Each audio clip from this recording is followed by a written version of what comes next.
Mahal! Dito, bilis! Tingnan mo, may nakita ko dito ang dami. Pati nga? Ha? Naku, oo nga. Tsak na malaki-laki ang kikitain natin ngayon.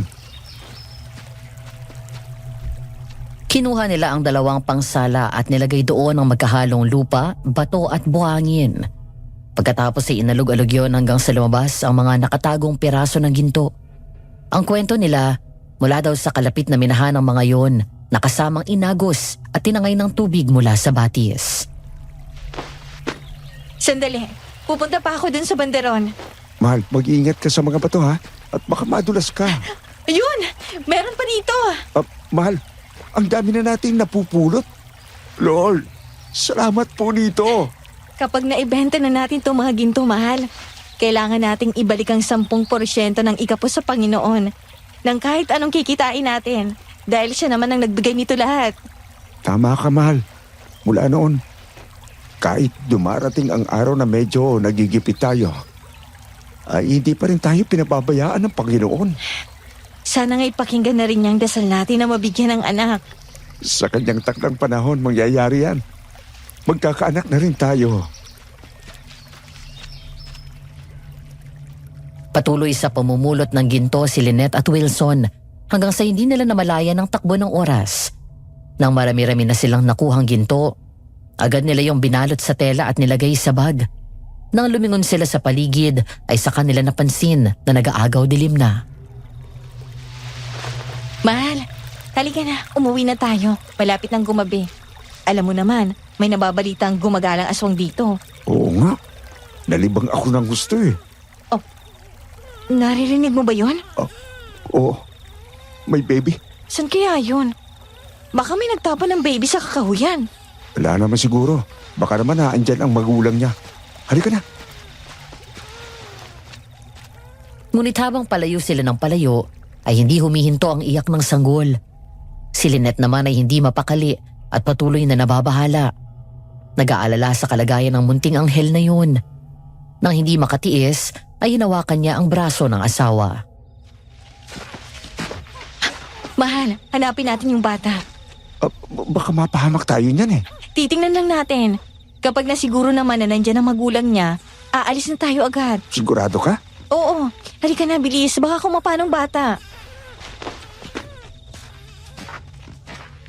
Hinanap nilang 2 ang sanggol sa buong paligid hanggang sa dinala sila sa paghahanap sa loob ng kakahuyan. Biglang nahablot ni Lynette ang damit ni Wilson nang may makita sa di kalayuan.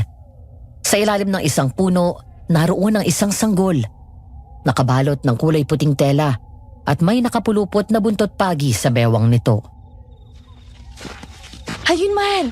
Yung bata nasa ilalim ng puno. Walang ibang tao sa paligid. Diyos ko, sino walang pusong ina ang nag-iwan dito sa bata? Halika, lapitan natin. Sandali lang. Bakit? May ahas. Ha? Ayun sa itaas. Nakapulupot sa sanga. Diyos ko, ang bata. Mahal, baka tuklawin siya. Ayun na, bumababa na siya. Gumawa ka ng paraan. Yung tanglad na napitas natin kanina. Habang naglalakad tayo, papunta dito. Oo, eto. Chube! Oh, layas! Dumampot ng malaking kahoy si Wilson bilang pangdepensa at winasiwas ang tanglad para hindi makalapit ang ahas. Mabisa daw kasing pantabo yun sa ahas, habang si Lynette naman ay maingat ngunit may pagmamadali na dinampot ang bata. Matapos yun ay saka sila tumakbo palayo. Dalhin natin siya sa health center. Bilis na. Nakailang beses kong inisip at pinagdasal kung tama ba ang gagawin ko. Nag-aalala ako dahil baka walang maniwala sa akin at pagtawanan lang ako. Pero sabi nga ng asawa ko, baka daw sa gawin ko ay maraming matutunan ng inyong tagapakinig sa aking kwento. Kaya naman bandang 10:02 ng gabi, sinimulan ko ang sulat na naglalaman ng mga karanasan ko na hindi pangkaraniwang nangyayari sa mga gaya ko. Dear Aswang Diaries and Madam Venus, itago niyo na lang ako sa pangalan na James. Ngayon ay 43 years old na. May asawa at 3 magaganda at gwapong anak. Ang pangalan ko, maging ang mga taong kasama sa kwentong ito at mga lugar na babanggitin ko ay sinadya kong ibahin para maproteksyonan ang kanilang pribadong buhay. Sa maniwala kayo't sa hindi, isa po akong pastor. Tama po kayo, pastor.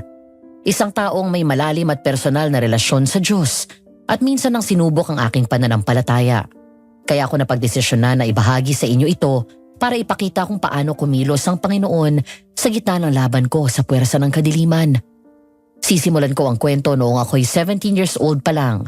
Sa panahon ng aking pagre-rebelde, matapos kong malaman na isa pala akong ampon. Nasaan ang anak ko? Nasaan? Ayun si James, mahal. James, anak! Ano ba? Nagmamadali silang lumapit nang makita ako at agad akong niyakap ni Mami. Naiirita na bahagya ko siyang tinulak palayo. 15 years old pa lang ako nang magsimula akong magrebelde matapos kong malaman na ampon ako. 17 years old ako nang mahuli ako ng mga pulis kasama si Manong Ted, ang leader ng gang na sinalihan ko matapos sumiklab ang gulo sa pagitan namin at ng kalaban naming grupo. Munti ko nang masaksak ang isa sa kalaban namin pero agad dumating ang mga pulis. Sinubukan naming tumakas pero na-corner kami ng mga ito. Anak, ano ba itong pinasok mo, ha? Ilang araw ka na namang hindi umuwi sa bahay tapos dito ka namin sa presinto padadatnan? Halos mamatay kami ng daddy mo sa pag-aalala sa iyo, anak. Excuse me po. Huwag niyo na pagalitan ng bata. Isa ka pa. Kilala na kita. Ikaw ang madalas kong nakikitang kausap at kasama ng anak ko. Leader ka ng mga gang na ang miyembro ay puro mga kabataan. Matanda ka na. Pero ikaw pang nang-iimpluwensya sa kanila? Anong klaseng utak ang meron ka? Mami, walang kasalanan si Manong Ted dito. Tumahimik ka! Tinutulungan ko lang ang bata. Tulong? Anong klaseng tulong? Sa halip na pangaralan mo para umuwi, tinuturuan mo pang makipagbasag ulo at magbisyo ang anak ko. Huwag na huwag ka nang lalapit sa anak ko. Dahil sa oras na subukan mo, ipakukulong kita. Matapos ayusin at areglohin nila Mami ang kaso ko, ay pinalaya na rin naman ako. Pagdating sa bahay, naabutan ko doon ang bunso kong kapatid na si Lexi. Ang malungkot nitong mukha ay biglang umaliwalas nang makita ako. Tumakbo siya sa akin palapit at tinalunan ako, kaya kinarga ko siya. Nandito na si Kuya. Kuya, hindi ka na aalis? Hindi na yan naalis. Di ba, kuya? Oh, hindi na. Yay! Anak, bumaba ka na muna dyan at mag-uusap lang kami ng kuya mo. James, sumunod ka sa amin ng daddy mo. Tahimik na sumunod ako nang pumasok sila sa kwarto. Sa halip na maupo ay diretso akong pumunta sa bintana at binuksan yon. Maya-maya ay napansin ko na may malaking ahas sa isang puno sa bakura namin. Nakapulupot sa malaking sanga, pero nakalambitin ang ulo. Pakiramdam ko ay nakatingin sa akin ang ahas na yon, kaya tinawag ko si Mami. May ahas na naman dun sa puno. Saan? Ayun oh. Noon pa man ay sadyang lapitin ka na ng mga ahas, anak.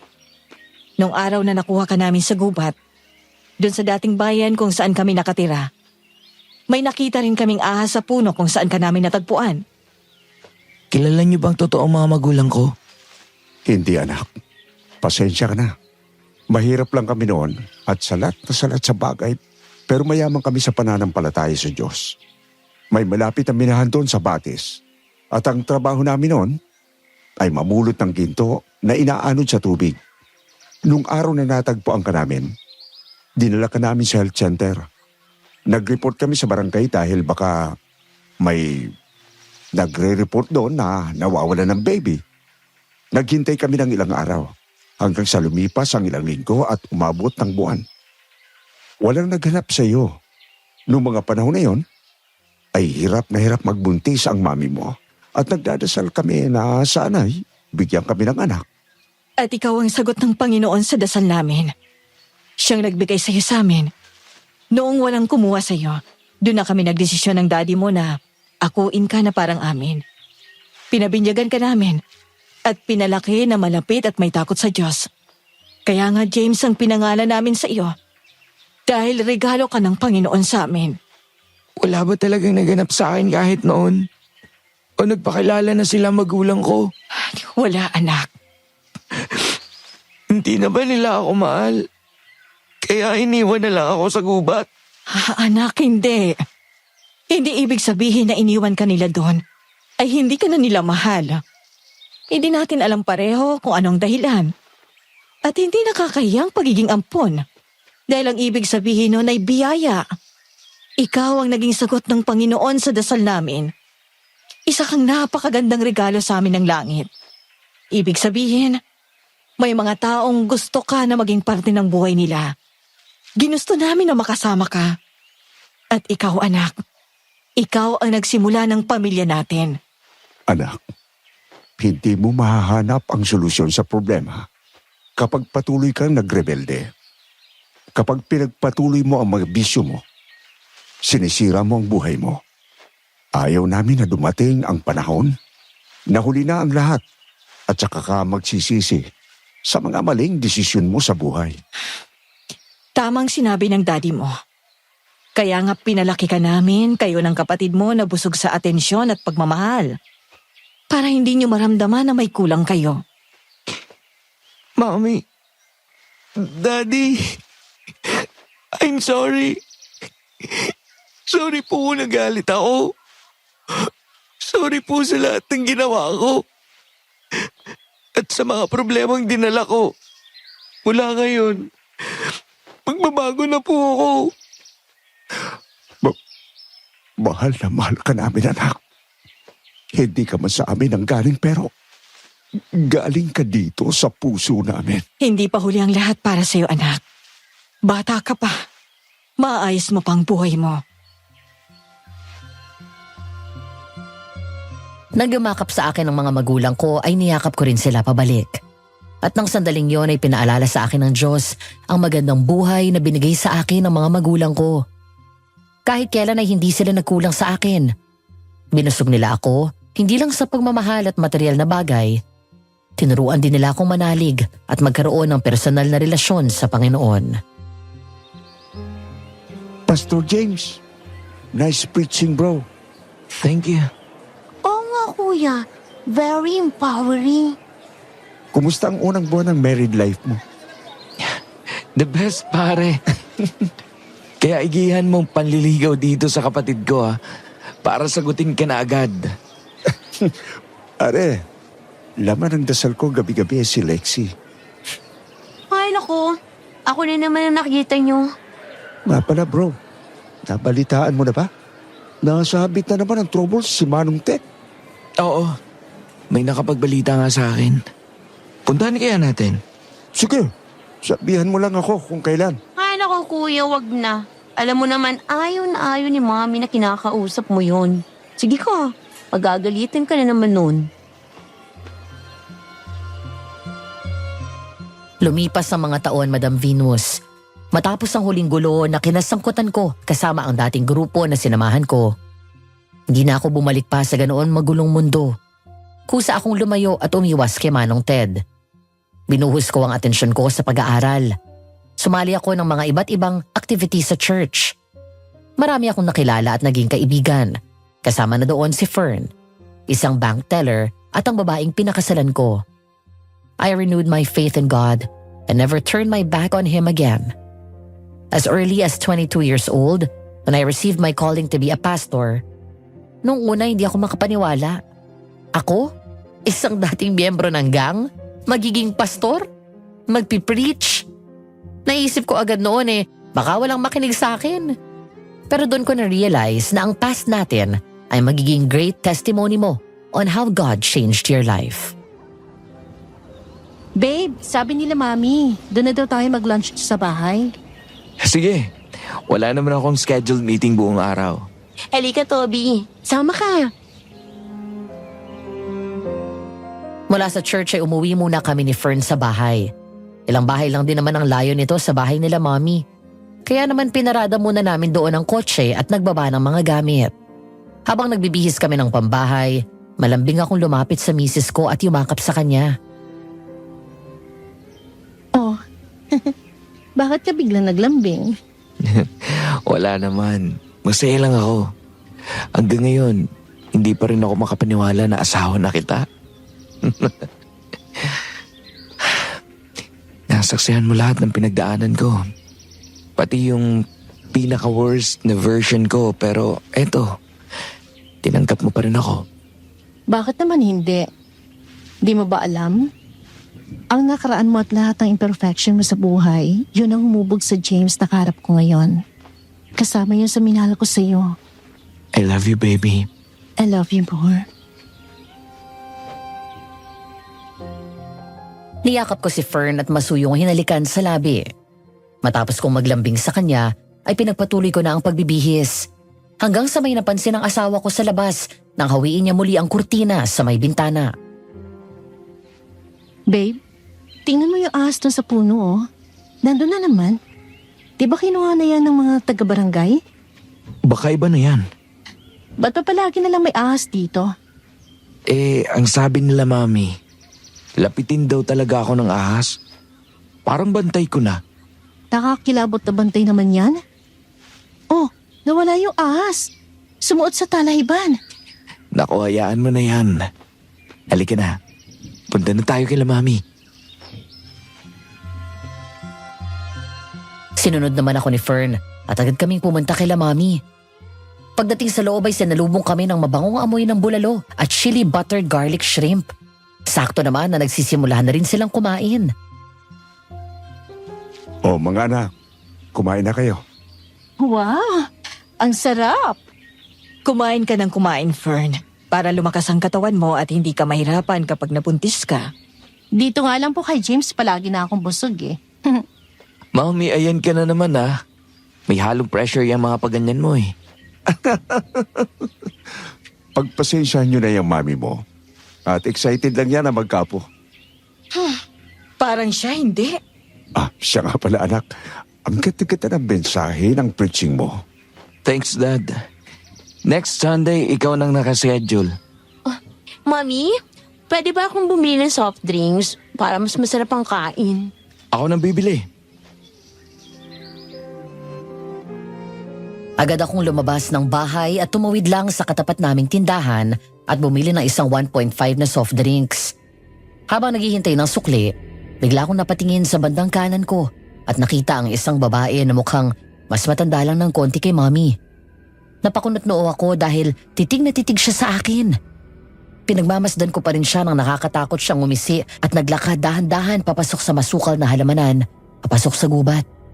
Lalong nagsalubong ang dalawang kilay ko dahil mula sa likod ng makapal na halaman na yun ay lumabas ang isang malaking ahas sa halip na ang babae. Saan napunta yun? Babe, halika na. Anong tinitingnan mo dyan? Oh, ha? Wala. Bukod sa pagiging full-time pastor, may mga pagkakataon na tumutulong ako sa negosyo ng pamilya ko. Gumagawa kami ng mga alahas na gawa sa mismong ginto at mga diamante. Gaya ng naikwento sa akin ng mga magulang ko, mula sa simpleng pamumulot ng mga ginto sa batis mula sa minahan, ay natutunan nila na gumawa ng mga alahas mula doon. Dati kasing gumagawa ng mga alahas si Daddy at ginamit nila ang kaalaman niya. Kalaunan ay lumaki ng lumaki ang negosyo namin.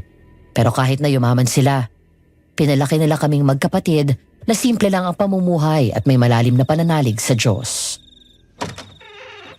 Babe, hindi ka ba tapos dyan? Gabi na. Sandali. Tatapusin ko na lang to. Bukas ang pinto ng kwarto na ginawa kong home office at pumasok ang asawa ko.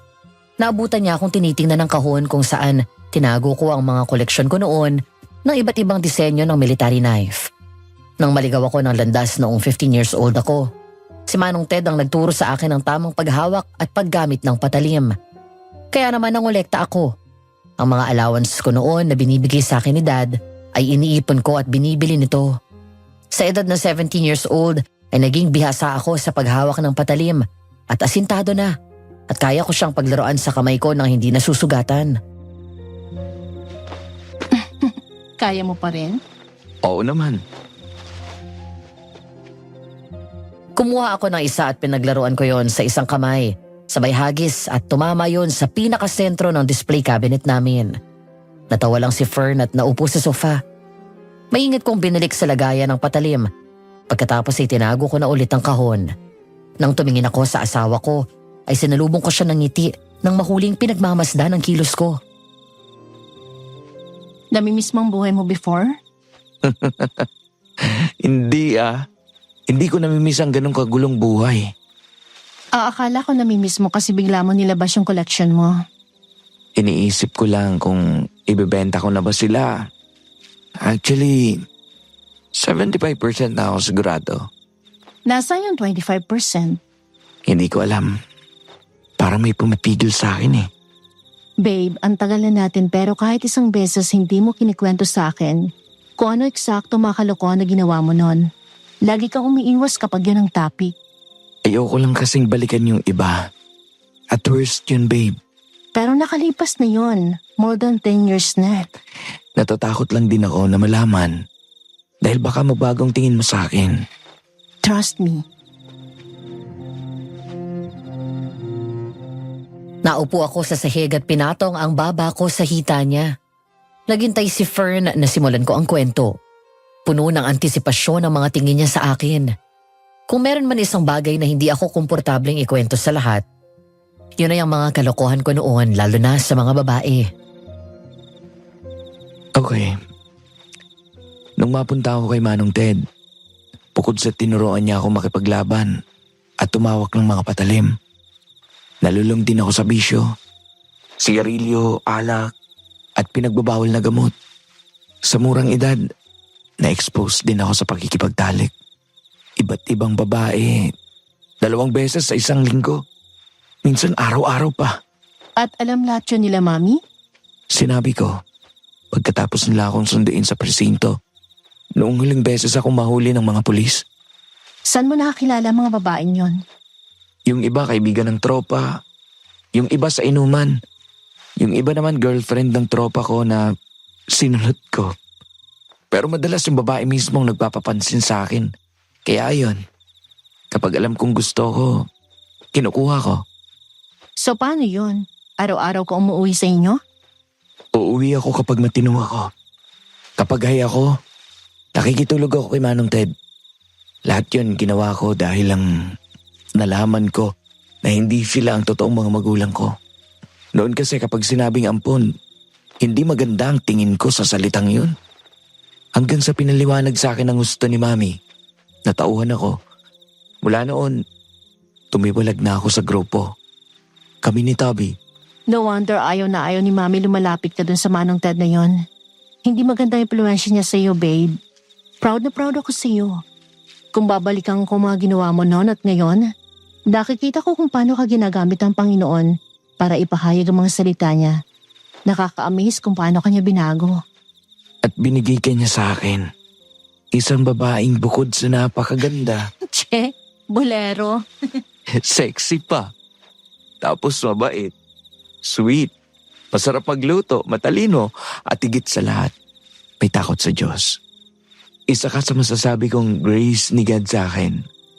Something that I don't deserve, pero binigay sa akin. Grace of God. Sobrang ganda ng salitang yon. Nung pinadala ng Ama ang kanyang anak dito sa lupa para tubusin ang kasalanan natin, kahit hindi natin deserve, namatay siya para sa atin. Yun ang ultimate grace of God. Tama, babe. Napakapalad natin. Napakapalad ko sa'yo. Kaya sobrang mahal na mahal kita. Ako rin. Sobrang mahal kita. Ngayon yung tungkol sa collection, gawin mo ko anong sa tingin mong tama, susuportahan kita. Thank you, baby. Halika na, matulog na tayo.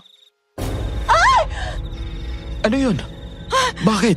May babae sa bintana, babe. Nakatingin sa atin. Nakakatakot ang itsura niya. Ano? Saan? Ayun, doon! Ayun, babe, sa halamanan! Bigla akong lumingon at nakita ko ang isang nakakatakot na itsura ng matandang babae. Bilog na bilog at kulay puti ang kanyang mga mata. Kung hindi ako nagkakamali ng tingin, mula liig niya pababa, parang katulad sa balat ng ahas. Ang buhok niya ay parang bruha na buhaghag na hanggang balikat. Ang kanyang ngipin ay matatalas na parang pangil. At higit sa lahat ay mahaba din ang dila nito. Nagmamadali akong tumayo at kinuha ang isa sa koleksyon kong patalim. Pagkatapos ay tumakbo ako palabas na nagmamadaling umalis ang babaeng yun. Hoy! Bumalik ka dito!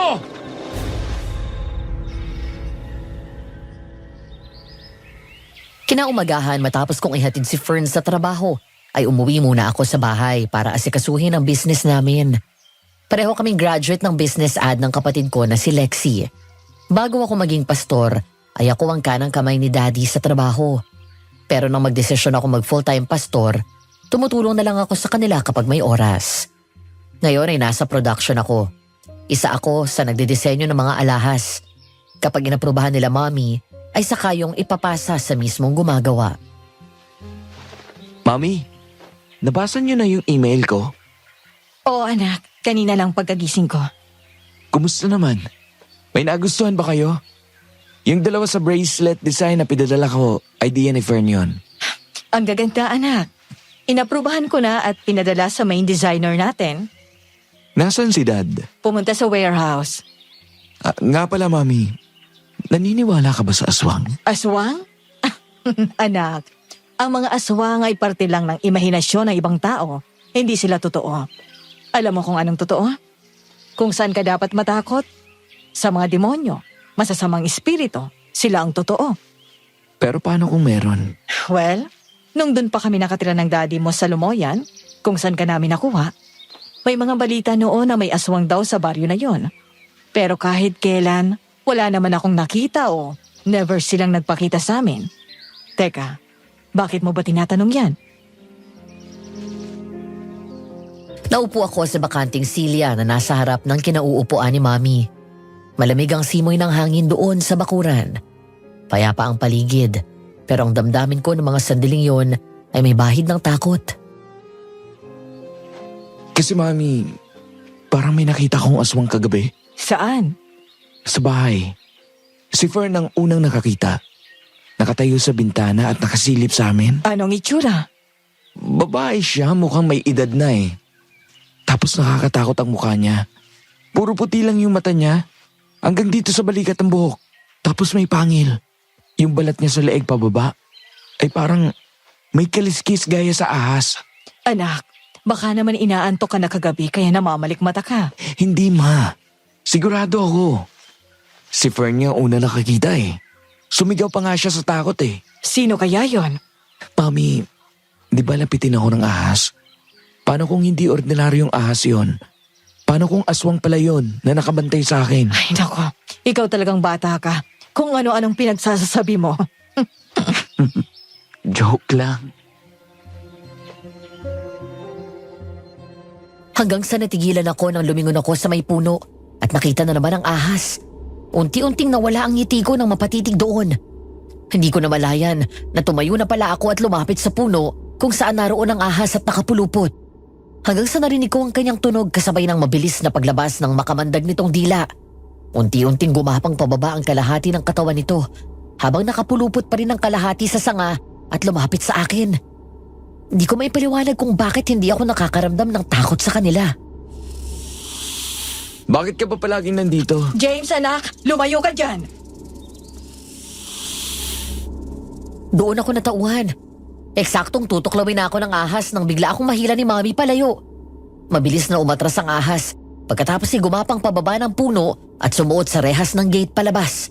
Sa gitna ng masukal na talahiban ay bigla itong nawala. Nasaktan ka ba anak? Hindi naman po. Huwag mo nang uulitin yon ha. Huwag ka nang lalapit sa ahas. Opo. Hari ka na dito, lumayo ka na dyan. Sa lalong madaling panahon, ipagagawa ko yung gate natin. Palalagyan ko ng chicken wires at patataasan ko yung fence para hindi na makapasok yan. Baka mamaya makalusot yan at makapasok pa sa bahay. Alis na rin ako, Mami. Pupunta pa ako sa opisina sa church. Inaayos namin yung darating na outreach program eh. O sige, mag-iingat ka ha. Hindi ko alam kung paano ako napunta sa gubat na yon. Basta namalayan ko na lang ang sarili ko na naglalakad doon. Papasok sa madilim na lugar na yon. Hindi ko alam kung saan ang tungo ko. Ang naririnig ko sa buong paligid ay mga huni at tunog ng iba't ibang hayop. Parang may hinahanap ako na hindi ko maintindihan. Hanggang sa huminto ako nang makita ang isang ahas na nakaharang sa gitna ng daan. Ikaw ang ahas na palagi kong nakikita sa bakura namin? Hindi lang ako basta ahas, James. Dahil ako nagsilbing bantay mo. Ha? Nagsasalita ka? Napaatras ako nang ang ahas ay unti-unting naging isang may edad na babae. Nanlaki ang mga mata ko nang makilala ko siya. Siya ang lagi kong nakikita na nakatingin sa akin at nasa labas ng bahay. Hanggang ang babae ay naging aswang na kamukha ng nakita namin ni Fern. Bigla akong umatras na magsimula siyang humakbang palapit sa akin. Sino ka ba? Anong kailangan mo sa akin? Ako ang totoong nanay mo, James. Panahon na para bumalik ka sa akin. Naghihintay na ang bunga natin sa pagbabalik mo. Nanay? Hindi. Nagsisinungaling ka. Totoo ang sinasabi ko. Ako ang totoong nanay mo. Kung ikaw ang nanay ko, bakit ganyan ang itsura mo? Dahil ito ang tunay kong anyo. At ito ang totoo mong pagkatao. Isang aswang. Hindi! Hindi totoo yan! Hindi ako aswang! Isa akong alagad ng Diyos! Hindi!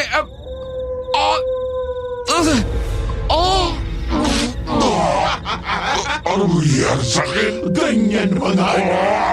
Ipita mo ang anyo! Hindi! Ayoko! Hindi ako aswang! Kailanman ay hindi mo matatakasan ang katotohanan! Panginoon! Tulungan niyo po ako! Mahimik ka! Hindi ka dapat sumasamba sa Diyos na sinasabi mo! Makampun tayo ng kadiliman! Wala kang ibang sasambahin kundi si Lucifer! Hindi! Mami! Dad! Sige anak, ngayon na ang araw ng pagbabalik mo sa ating lahi! Babe! Babe, gising! James, gumising ka! Babes! Babe!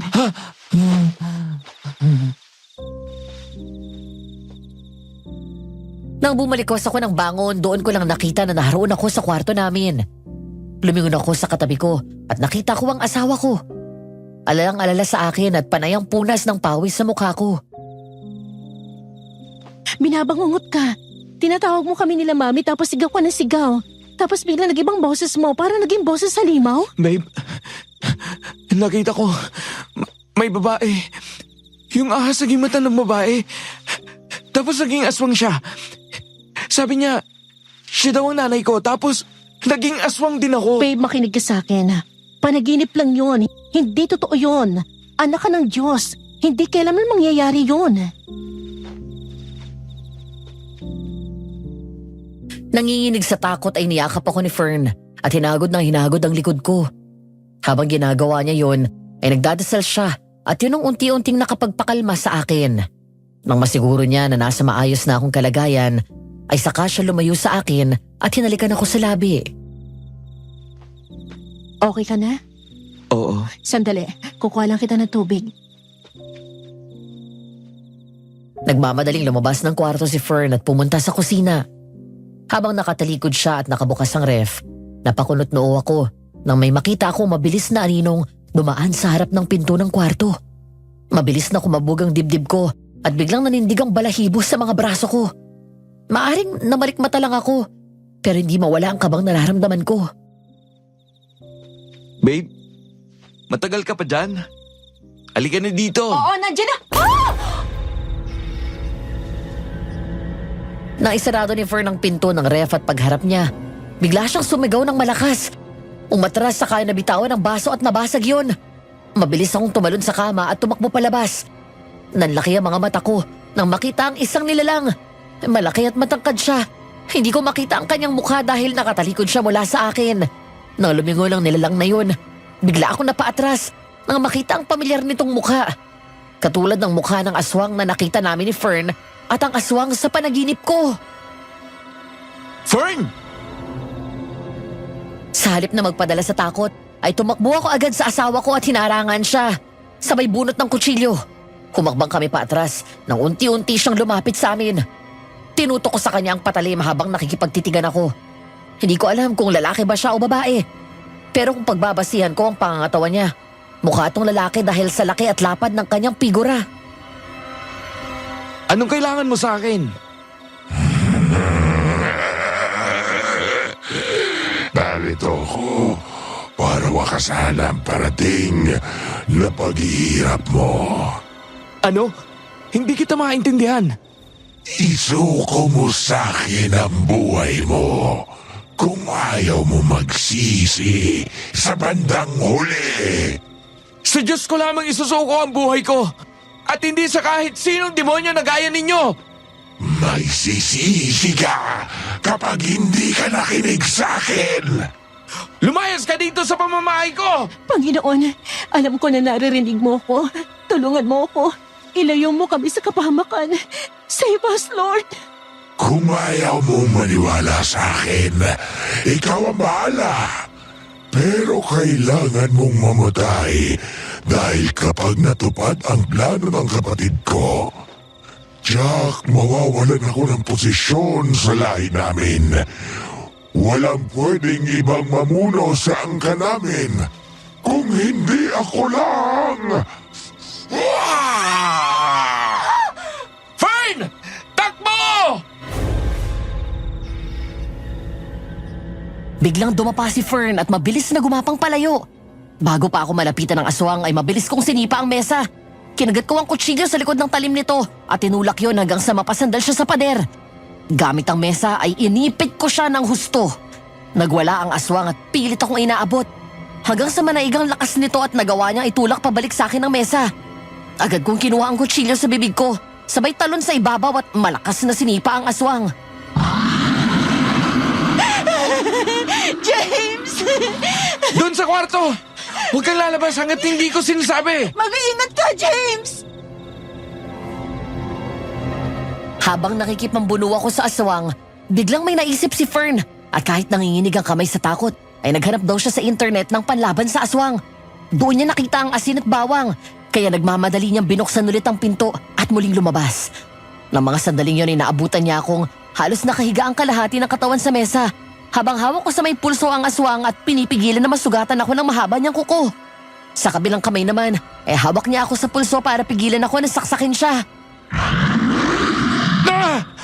Hindi ako magpapatalo sa tulad mo! Nagkamali ka ng kinalaban! Alam na alam ko ang mga kilos mo, kaya kayang-kaya kitang patayin, lalo na ang asawa mo. Huwag mong idadamay dito si Fern! Dahil hindi ko pagsisisihan, napatayin ka! Talaga, ang isang alagad ng Diyos na kaya mo papatay.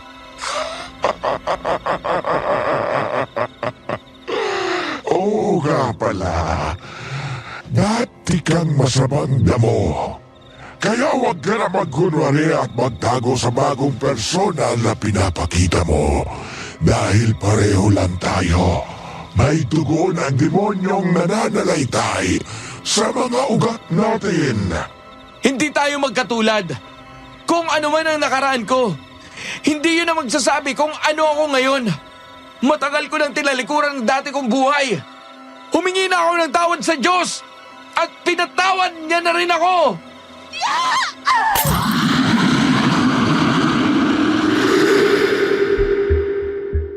Nagulat na lang ako nang biglang sumulpot sa likod ng aswang si Fern at malakas na pinukpok ang ulo nito ng malaking vase na display namin sa sala. Dahil doon, nawala sa akin ang atensyon ng aswang. Mabilis na gumapang si Fern papunta sa ilalim ng mesa hanggang sa makatawid siya sa kabila.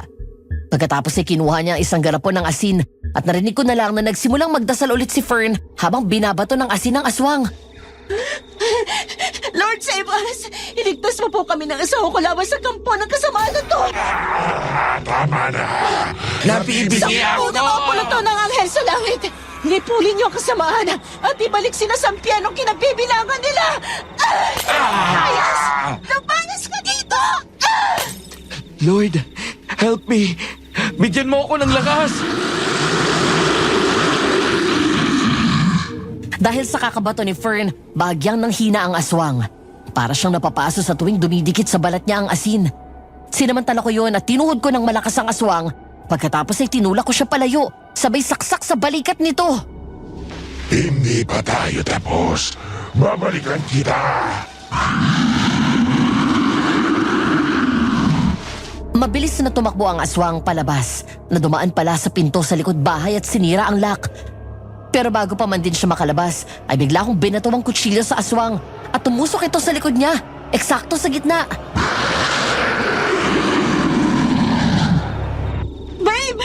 Babe! Ayos ka lang? Agad kong tinulak ang mesa palayo at tumakbo sa akin si Fern at mahigpit na yumakap. Lalo siyang nagalala nang makita din niya ang mga galos sa braso ko dahil sa daplis na pagtama ng kuko ng aswang. May sugat ka? Ayos lang ako, babe. Ikaw, ayos ka lang. Oo, Di ba sabi ko sa'yo wag kang lalabas? Bakit ka sumugod ng ganun? natakot ako na baka may mangyari masama sa iyo. Naghanap ako ng panlaban sa aswang. Sabi sa nabasa ko, asin daw at bawang. Ay, ayoko naman manood lang habang ikaw nakikipaglaban. Salamat sa tulong mo, babe. Huwag ka na matakot. Wala na yung aswang.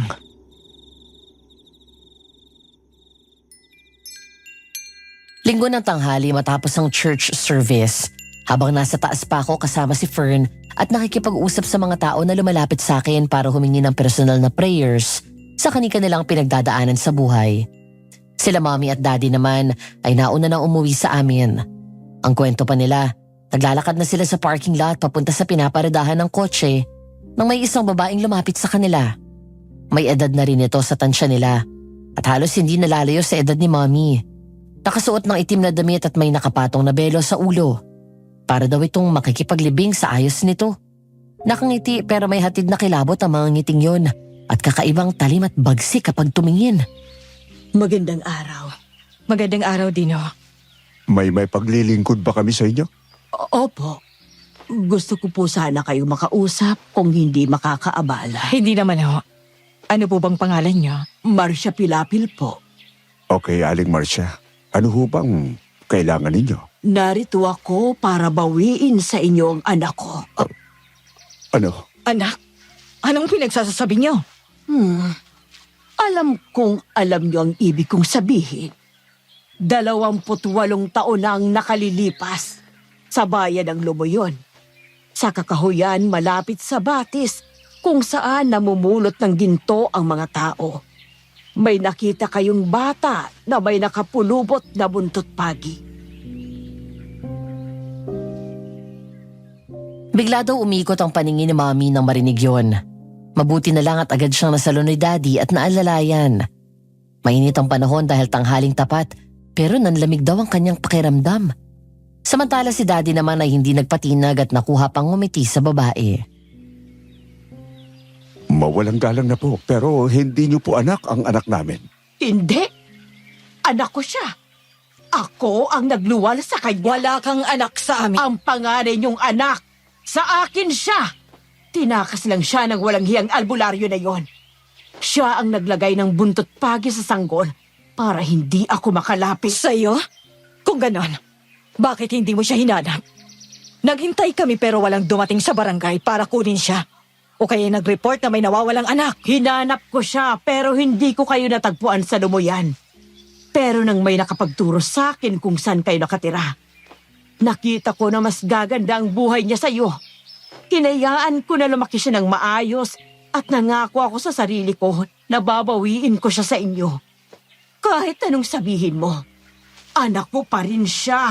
Akin siya. Hindi isang laruan ang anak ko na pwede mo na lang kunin kung kailan mo gusto. Niluwal mo lang siya. Pero ako ang nagpakananay sa kanya. Ako ang napuya tuwing nagigising siya sa madaling araw. Ako ang nagluluto ng paborito niyang pagkain. Ako ang nakikipaglaro sa kanya. Ako ang gumabay sa kanya. At akong nasa tabi niya sa tuwing nagkakasakit siya. Kami. Kami ng asawa ko ang gumawa ng responsibilidad na dapat ikaw ang gumawa. At ikaw, nasan ka noong mga panahon na yon? Hindi ko siya pinabayaan. Hinanap ko siya. Nang makita ko kayo, buong buhay niya ay lagi ako nakasunod sa kanya. Sinusubaybayan. Mawalang galang na, Marcia. Kung talaga nakasubaybay ka sa paglaki niya, bakit hindi ka man lang nagpakita sa kanya kahit isang beses? Dahil ano? Dahil duwag ka! Natakot ka na baka magalit siya sa'yo, hindi ba? Natatakot ka na masumbatan? Hindi niyo kilalang batang yon. Wala kayong alam sa pinanggalingan niya. Wala kayong alam sa totoong pagkatao niya. Wala akong pakialam sa mga sinasabi mo. Dahil iisa lang ang alam kong pinanggalingan niya. Mula siya sa Panginoon. At siya, isa siyang biyaya mula sa langit. Halika na, Lene. Sandali lang. Ibalik niyo ang anak ko. Hindi niyo matatakasan ng katotohanan. Magsisisi kayo! Nang hapon na yon nang pumunta ako sa bahay nila Mami, kapansin-pansin ang bigat ng dating sa loob. Hindi natural ang katahimikan ng paligid. Kapag ganon, 5:00 pasado ng hapon, karaniwan ang matatagpuan si Mami sa kusina at naghahanda ng ulam para sa hapunan. Ngayon ay ang kasambahay ang naroon at nagluluto, habang si Lexie naman ay nakaupo sa sofa at may ginagawa sa harap ng laptop.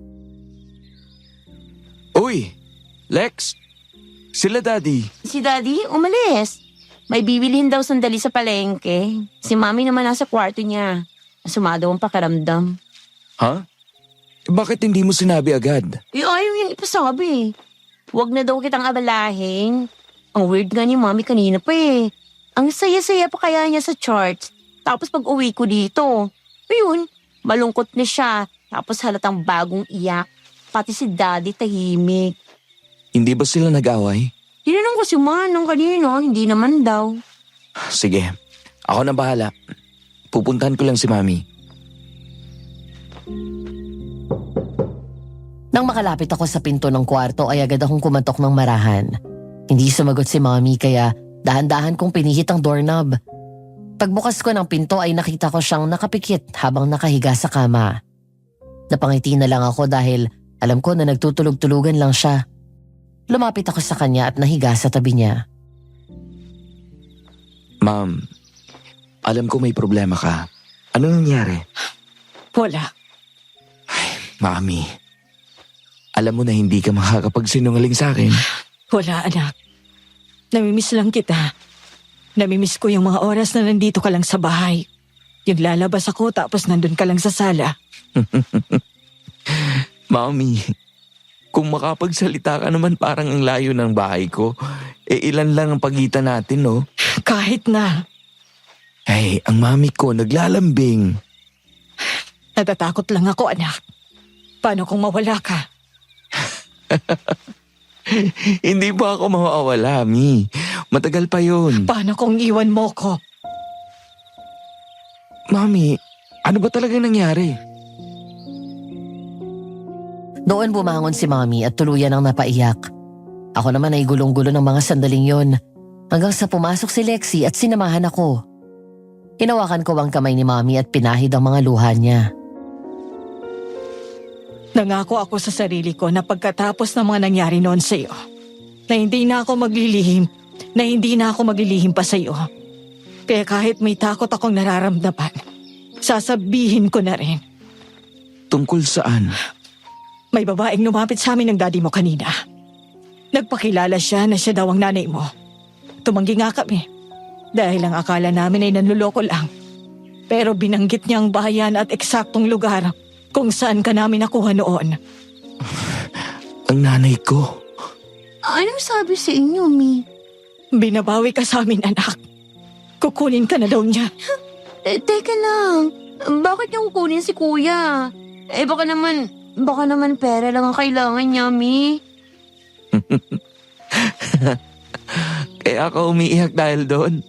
Natatakot ka na sumama ako sa kanya? Oo. Mami, hindi ako interesadong malaman o makilala siya.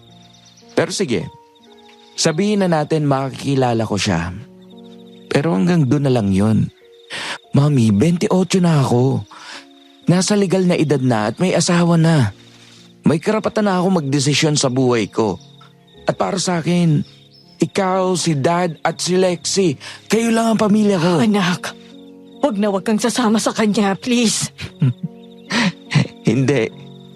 Ako pa rin ang panganay mo, okay? Niluwalang niya ako sa mundo. Para sa akin, yun lang ang papel niya sa buhay ko. Pero kayo lang ni Dad ang nag-iisang mga magulang ko. Wala nang iba. Huwag ka na malungkot.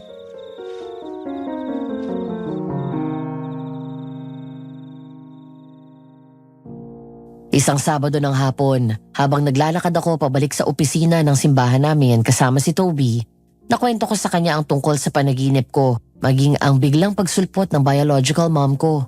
Aaminin ko, Madam Venus, wala nang sabihin yun ni Mommy sa akin na may kung anong takot akong naramdaman dahil na rin sa panaginip ko. Hindi lang kasi iisang beses kong napanaginipan ang iisang senaryo mula sa gabing yun. Bro, okay ka lang ba? Napapansin kita kanina pa. Palaging malalim ang iniisip mo eh. Ewan, siguro. Hindi ko alam. Ang gulo ng isip ko. Share mo lang. Baka gumaan kahit pa paano ang nararamdaman mo. Nanaginip ako, Toby. Naging aswang daw ako. Ito naman akala mo kung gaano kaseryoso ang sasabihin mo. Bro, panaginip lang yun. Tsaka hindi naman totoo yan. Hindi, Toby. Totoo sila. Dahil pinasok ng aswang mismo ang bahay namin. Nakalaban ko siya, kami ni Fern. Seryoso? Teka. Yung mga sugat mo sa kamay at braso, na napansin ko, galing ba yun doon? Oo. Nang gabing yun, doon ko na panaginipan na naging aswang ako tapos few days later, may lumapit kay Mami. Nagpakilala na siya daw ang nanay ko at binabawi ako. Mabigat nga yan. Mula noon, palagi na yung gumugulo sa isip ko. Hindi ko rin alam. Parang may pinapahiwatig sa akin yung mga panaginip ko. Kaya palagi kong pinagdadasal to. Huwag kang mag-alala, bro. God is with you. Hindi kanya pababayaan. Kung hinayaan kanyang malagay sa ganyang sitwasyon, ibig sabihin niyan, siya rin ang gagawa ng paraan para malagpasan mo yun. And I pray you still find peace sa gitna ng lahat ng mangyayaring ito. Thanks, man. Appreciate that. Napangiti ako sa sinabi ng kaibigan ko. To tell you more about Toby, Madam Venus, our friendship goes all the way back. Nung panahon na nagre-rebelde pa ako dahil ganun din siya. Galing sa mayamang pamilya, pero hindi siya pinapansin ng kanyang mga magulang. Nakilala ko siya sa grupo namin ni Manong Ted hanggang sa naging magkaibigan kami. Magkasama kami na gumawa ng kalokohan, papabisyo man o sa babae. Magaling din siya sa pakikipaglaban, kaya nang ibigay ko ang buhay ko sa Panginoon at talikuran ng dati kong buhay. Hindi ako pumayag na hindi ko siya kasama at kalaunan nga ay tumalikod na rin siya at sumama sa akin. Ngayon nga ay kakasagot pa lang sa kanya ni Lexi at opisyal ng boyfriend niya.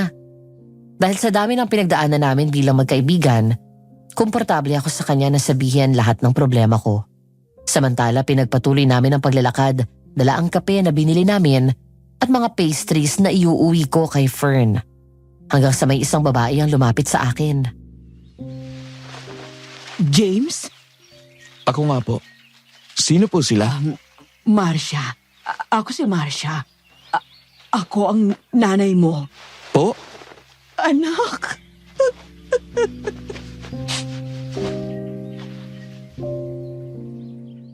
Nagulat ako nang yakapin niya ako bigla. Kilabot sa halip na tuwa at pananabik ang naramdaman ko. Takot sa halip na pangungulila. Pagkatapos ay marahan kong tinulak palayo sa akin ang babae. Wala akong maramdaman sa kanya na lukso ng dugo. Ilang sandali pa kumunot ang noo ko nang maalala ang mukha niya. Siya rin ang palagi kong nakikita sa harap ng bahay at nakatingin sa akin. Siya rin ang babae sa panaginip ko na naging aswang at nagsabi na isa daw akong aswang. Sa takot ko ay bigla akong umatras palayo sa kanya. Pasensya na po, Manang. Hindi ko po kayo gustong bastusin pero Mas makakabuti na umalis na kayo. Sige po, Anak, sandali lang. please. Umalis na kayo. Nandito na ang nanay, anak. Umuwi na tayo. Kailangan ka ng pamilya natin. Nang hawakan ako sa braso ni Marcia at hinila, doon na rin humulagpos ang pinipigil kong emosyon. Bigla akong binawi ang braso ko at galit na humarap sa kanya. Aaminin ko, Madam Venus, napuno ako ng galit ng mga sandaling yon. Hinanakit sa babaeng dapat ay kumalinga sa akin. Ano? Ganun na lang kadali yun? Iiwan niyo ako sa guba tapos basta kayo magpapakita sa akin na parang wala lang. At sasabihin niyo sa akin na umuwi. Ayos lang ho ba kayo? Anak, ako to. Ang nanay mo. Mawalang galang na. Pero hindi ko kayo kilala. Ibang tao kayo para sa akin. Dahil isa lang ang nanay ko. At ang pangalan niya ay Lynette. At anong karapatan mo na bigla ka na lang sumulpot sa buhay namin para manggulo? Pagkatapos mo akong pabayaan? Anak, hindi totoo yan. Bakit niyo ako iniwan? Bakit niyo ako pinamigay? Ninakaw ka lang sa akin. Hinanap kita at ang makita kita ay palagi na ako nakabantay sa iyo. Kung ganon, bakit kahit kailan ay hindi kayo nagpakita kay mami at daddy? Dahil, kasi, Wala ka maisagot. Kung ganon, umalis ka na. At huwag mo na kaming guguluhin. Ang mami at daddy ko, sila lang ang kikilalanin kong mga magulang at wala nang iba. kailangan mong sumama sa akin.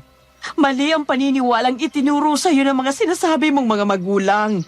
Taliwa sa paniniwala ng pamilya natin. Anak, malapit ng pagsasanib ng buwan at araw. At sa gabing yun, magiging kabilang ka na namin. Ano? Wala akong maintindihan sa sinasabi ninyo. At kahit kailan, hindi mali ang maniwala at manampalataya sa Diyos. Wala akong pakialam sa paniniwalang sinasabi ninyo. Alam nyo kung anong gusto ko? Ang lumayo kayo at huwag nang magpakita sa akin kahit kailan. Anak, sandali lang. Anak. Alam niyong masakit sa lahat? Sa dami ng sinabi niyo sa akin, wala akong narinig kahit isang beses na humingi kayo ng tawad. At kumawiin niyo ako sa mga taong nagpakahirap at nagsakripisyo ng buong buhay nila, mabigyan lang ako ng maayos sa buhay. Ay para lang akong laruan na pinagkatiwala ninyo. Pasensya na ho. Pero hindi ko na kayo gustong makita pa. James, sandali lang, anak. Anak ko.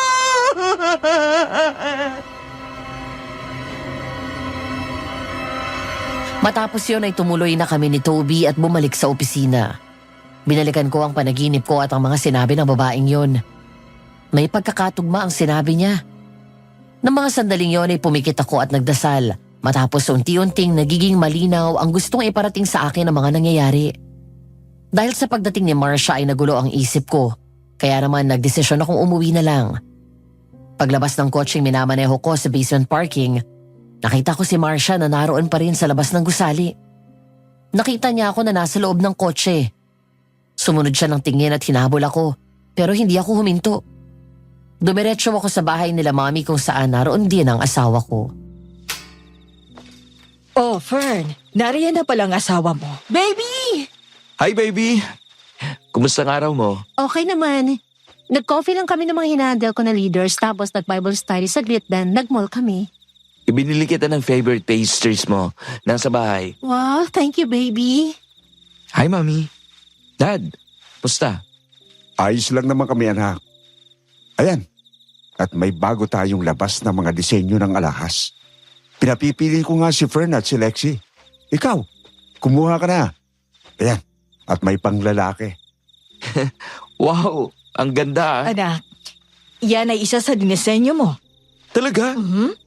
Ang ganda sa personal. Thanks, Dad. Siya nga pala. May isasabihin ako sa inyo. Nilapitan ako ng Marcia. Ano? Anong sabi niya? Pinipilit niya akong sumama sa kanya.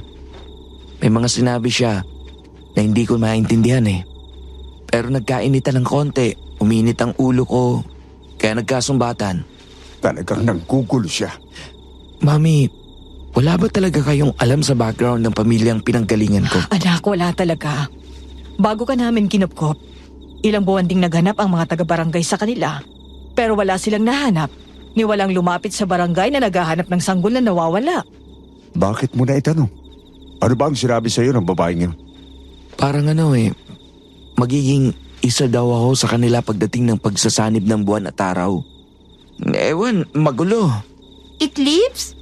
Oo nga, may mangyayaring eclipse. Nabasa ko yung kanina lang eh. Sakto sa mismong unang araw ng full moon. Ano ba yan? Nilabutan naman ako. Kung ano-ano ng kalokohan ang nilalagay niya sa isip mo. Huwag na huwag ka nang lalapit doon, anak. Hindi rin tayo sigurado kung siya nga talagang nanay mo. Naisip ko rin na baka mamaya, nagkataon na hindi namin alam ng daddy mo. Naroon lang din siya sa lugar nung dinampot ka namin. Naguguluhan ako, Mami.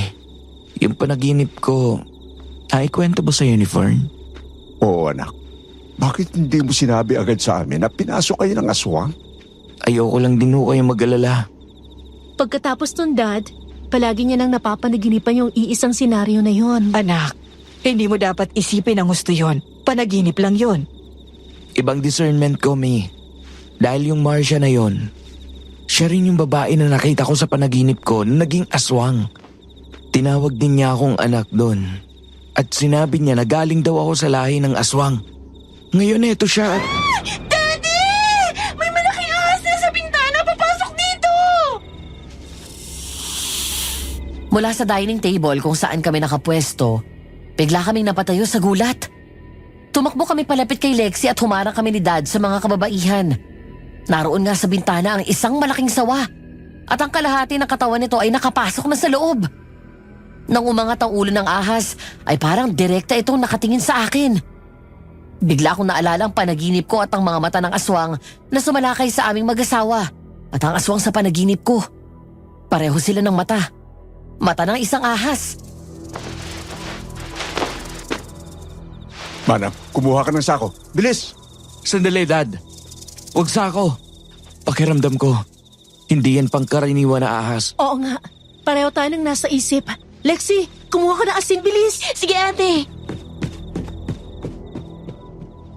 Mabilis na tumakbo sa kusina si Lexi at nagdala ng isang garapon ng asin. Agad niyang inabot sa akin yon at pagkatapos ay binato ko yun sa ahas.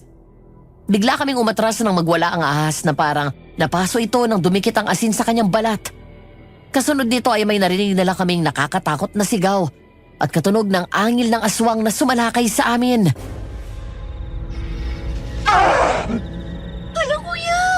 Sino yung sumigaw? Hindi yan ahas! Aswang yan! Aswang? Kumuha ka ng kutsilyo, bilis! Fern, ilayo mo sila Mami dito. Doon kayo sa kwarto. Anak, mag-iingat ka! Babe! Yung kutsilyo! Mami! Daddy! Dito na tayo! Hinanda ko ang sarili ko sakaling magpalit ito ng anyo at maging aswang. Pero dahil sa tuloy-tuloy kong pagbabato ng asin, ay nagmamadali itong gumapang palabas. Nang sundan ko ng tingin ng ahas, ay nakita kong sumuot ito sa makapal na halaman at gumapang paakyat ng pader at tuluyan lumabas. Maya-maya lang, nagsalubong ang mga kilay ko at nagkatinginan kami ni Fern na mula sa mga matataas na talahib na katabi lang ng bahay namin, lumabas si Marcia at direktang tumingin sa amin. Babe! Paano siya napunta doon? Hindi ko rin alam. Siya yung babaeng nagpakilala na nanay ko. Ano? Anak, may kilala akong makakatulong sa atin. Sino? Si Manang Hilda. Isa siya sa kasama sa Bible study group ko. Dating albularyo yon. Minsan na niyang nabanggit sa akin na dati daw siyang gumagawa ng kung ano-anong pangontra at anting-anting laban sa aswang. Pagdating niya galing sa probinsya, kakausapin ko siya. Isang gabi matapos ang trabaho niya sa bangko, dumiretso si Fern at nakipagkita sa isang kaibigan na taga-church. Habang ako naman ay nasa bahay ng mga sandaling yon. Kahit nasa computer ang mga mata at atensyon ko, hindi mawala sa isip ko ang koneksyon ng panaginip ko at ang sinabi ni Marcia. Nakaramdam ako ng takot, Madam Venus. Paano kung totoo ang panaginip ko? Paano kung totoo ang hinala ko na galing ako sa pamilya ng aswang? Paano kung isa akong aswang? Anong gagawin ko? Tatanggapin ko na lang ba ang katotohanan? Dahil sa gulo ng isip ko, pumikit ako at huminga ng malalim. Pagkatapos pinagpatuloy ko na lang ang pag-scroll sa newsfeed ng social media ko. Napahinto ako ng may madaanan na Bible verse na nagpakalma sa puso at isip ko. Romans chapter 10 verse 9. If you declare with your mouth, Jesus is Lord, and believe in your heart that God raised him from the dead, you will be saved.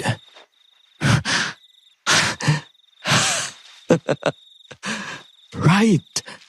Ang galing mo talaga, Lord. Alam mo yung tumatakbo sa isip ko. Kahit hindi ako magsalita. Tama. Bakit nga ba ako matatakot? Nasa puso kong Panginoon. Ginagabayan ako ng kanyang banal na espiritu. At higit na mas malaki at mas makapangyarihan ng Diyos na sinasamba ko. Dahil doon ay napanatag ang puso ko. Naghihintay lang ako ng text ni Fern para sunduin ko na siya sa restaurant kung saan sila nagkita ng kaibigan niya. Dahil naiinip na rin ako, naisip ko na umalis na at hintayin ko na lang siya doon. Matapos, kaya sinutdown ko ang laptop at kinuha ang susi ng sasakyan at wallet ko. Palabas na ako ng bakuran namin nang matigilan ako at agad na paatras. Nang paglingon ko ay nahagip ng tingin ko ang malaking bulto ng katawan na nakatago sa dilim. Anong ginagawa mo dito? Huwag kang mag-alala. Hindi ako naparito para guluhin ka. Narito ako bilang isang kaibigan. Anong kailangan mo? Alam kong ginugulo ka ni Marcia. Ang tunay mong ina. Kilala mo siya? Kilalang kilala. Kilala ko rin ang pamilya niya. Ang pamilya na pinanggalingan mo. Sagutin mong tanong ko. Aswang ba si Marcia? Tama. Aswang nga siya. Alam mo na sigurong ibig sabihin nun. Pero hindi yun ang mahalaga. Kailangan mong magmadali. Dahil kapag nahuli ka ng dating, tiyak na hindi mo na maabot ang buhay ang asawa mo. Ano? May masamang balak si Marcia sa buong pamilya mo. Gusto niyang patayin ang lahat ng taong nakapaligid sa iyo. Nang sa ganon, kapag wala na sila, tatalikuran mo na ang pananampalataya mo sa Diyos na sinasamba mo. Kapag wala ng buong pamilya mo, mapipilitan kang sumama sa kanya at uumpisan niya sa pagpatay sa asawa mo.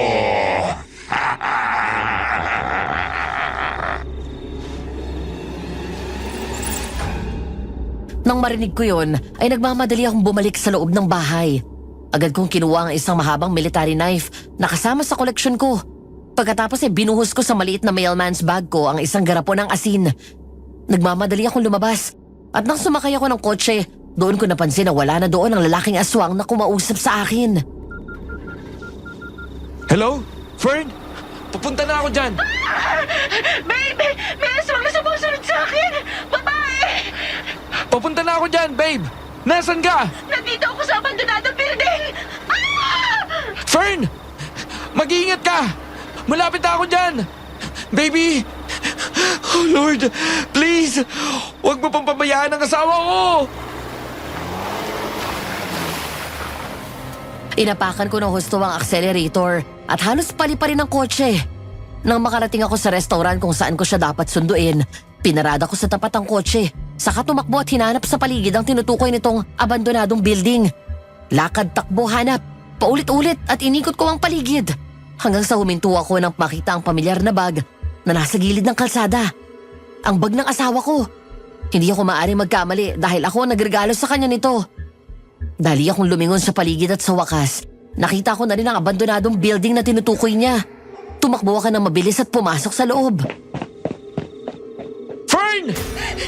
James! Nasaan ka? Nandito ako sa taas! Nagmadali akong tumakbo sa taas, sa ikalawang palapag. Nang makarating ako doon, bigla akong pumreno ng takbo nang makita ang aswang sa harap ng asawa ko na nakasiksik sa sulok. Nang biglang lumingon sa akin ang aswang, natigilan ako nang makita ang mukha niya. Siya ang aswang na nasa panaginip ko. Lumayo ka sa asawa ko! Huwag kang makialam dito! Asawa ko yan! Hindi siya nararapat para sa'yo! Hindi ko siya gusto para sa'yo! Nanginig ako sa galit at dumukot ng asin sa loob ng bag ko. Pagkatapos ay binato ko yon sa aswang. Umagos sa mga luha ko kasabay ng pag-ahon ng matinding galit sa dibdib ko. Ngayon, malinaw na sa akin ang lahat. Ang panaginip ko, ang mga sinasabi ni Marcia sa akin noon, at ang sinabi ng aswang kanina. Ang pamilyang pinanggalingan ko ay mga aswang, at ang dugong dumadali sa akin ay dugo ng aswang. Tama na! Masakit, anak! Tama na! Di mo ako anak! Hindi ako aswang na gaya mo! Habang walang tigil ko siyang binabato ng asin, ay sumisigaw ito sa sakit at lumalayo kay Fern. Hanggang sa tuluyan na siyang nakalayo. Doon pa lang ako nakalapit sa asawa ko. Umiiyak sa labis na takot na yumakap siya ng mahigpit sa akin. Sinaktan ka ba niya? Hindi, pero muntikan. Nakatakbo lang ako. Walang giya ka! Wala kang karapatan na saktan ng asawa ko! O kahit sino sa pamilya ko! Ako ang pamilya mo! Kami ang mga kalahi natin at hindi sila! Hindi ako aswang! Hindi ikaw ang pamilya ko! Hindi kayo!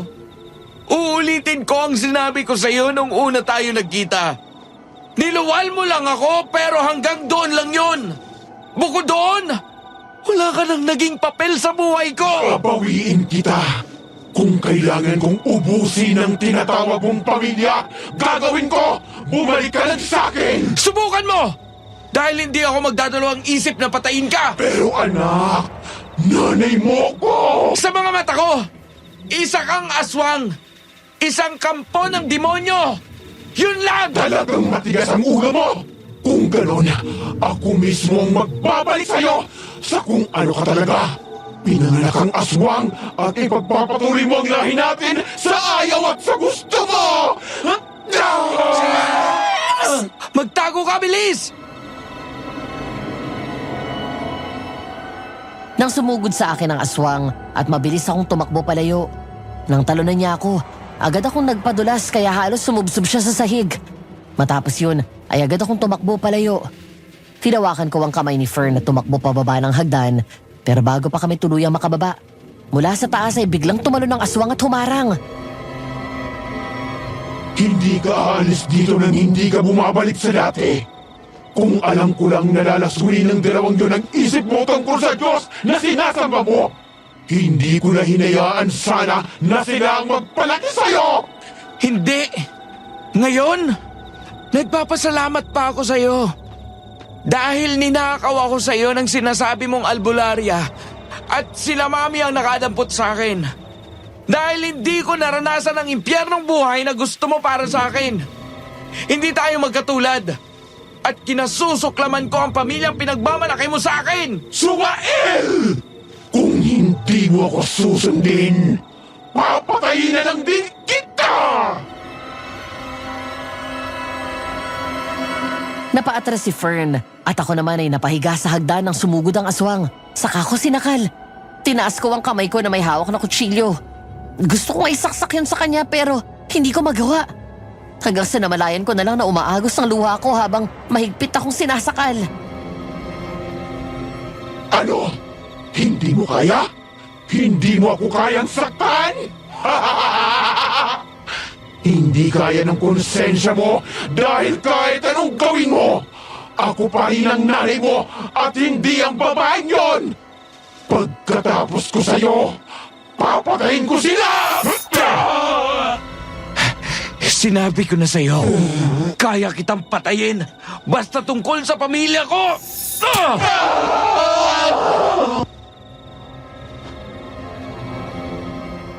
Sinaksak ko ng isang beses ang aswang sa tagiliran. Biglang nagdilim ang paningin ko matapos marinig ang ikalawang pagbabanta niya sa pagpatay sa pamilya ko. Namalayan ko na lang na parang may sariling buhay ang kamay ko at tinarak sa katawan niya ang patalim. Kahit hindi ako naging aswang gaya nila, marahil ay nananalaytay pa rin sa aking dugo ang bagsik ng aswang. Dahil ng mga sandaling yon, wala akong naramdaman na awa sa kanya. Sinundan pa yon ng pagbato ni Fern ng asin. Mabilis na tumakas ang aswang at panay ang lingon sa akin habang tumatakbo palayo at tuluyang pumasok sa masukal na gubat.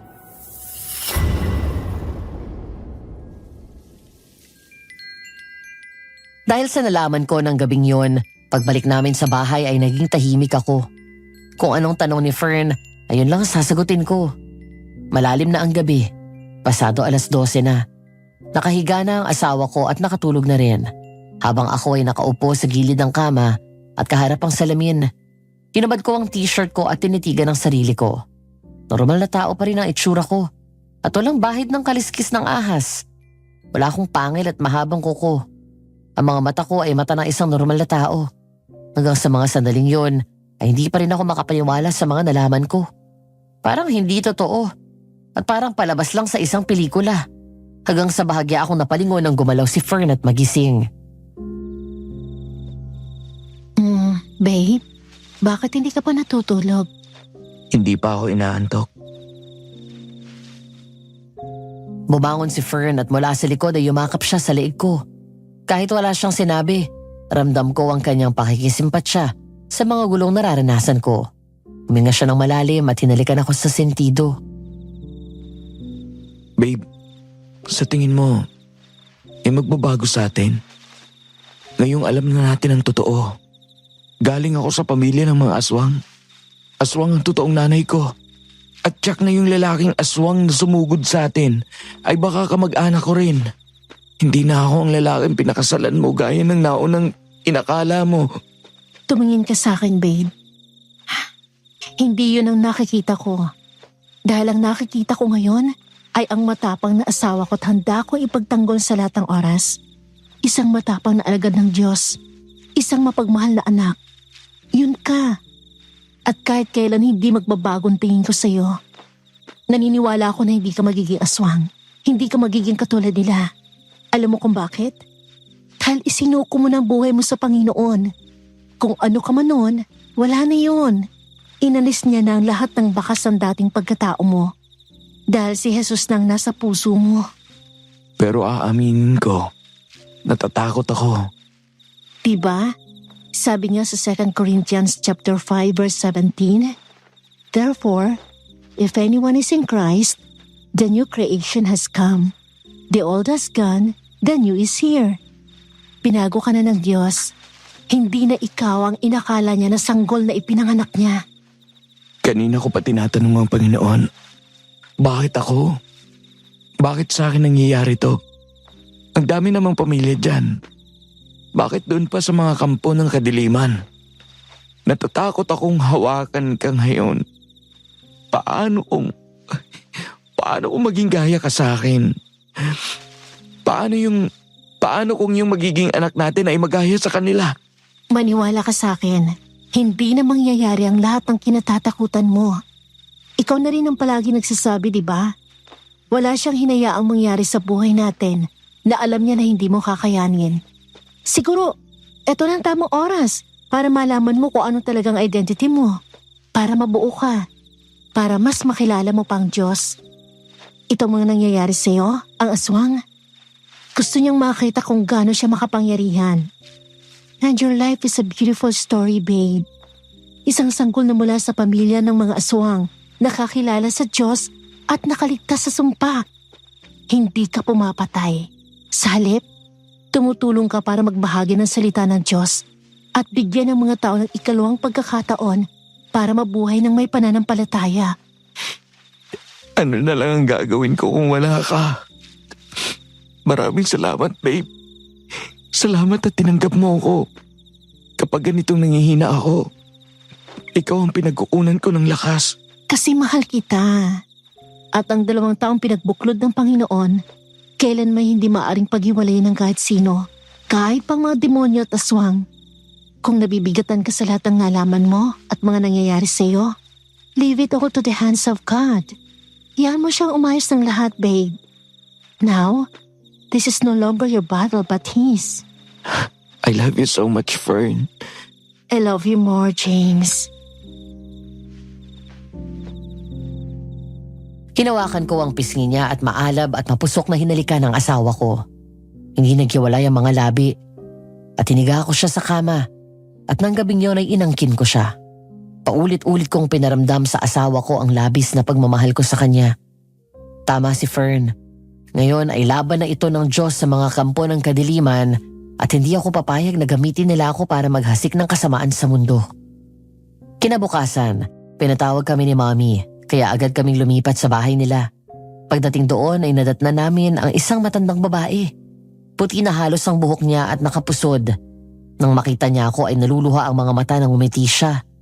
Nang tumayo siya at lumapit sa akin, tumingin ako kay Mommy nang hawakan ng matanda ang pisngi ko. Hindi ako makapaniwala. Ikaw ang anak ni Marcia. Maraming salamat sa Diyos at dinidig niya ang panalangin ko. Nakaligtas ka mula sa kapahamakan at hindi ka naging ganap na aswang. Bakit niyo po ako kilala? Ako ang lola mo, Apo. Anak ko ang tatay mo na nakapunti sa nanay mo. At isa siyang normal na tao. Totoo po. Ako ang kumuha sa iyo mula kay Marcia.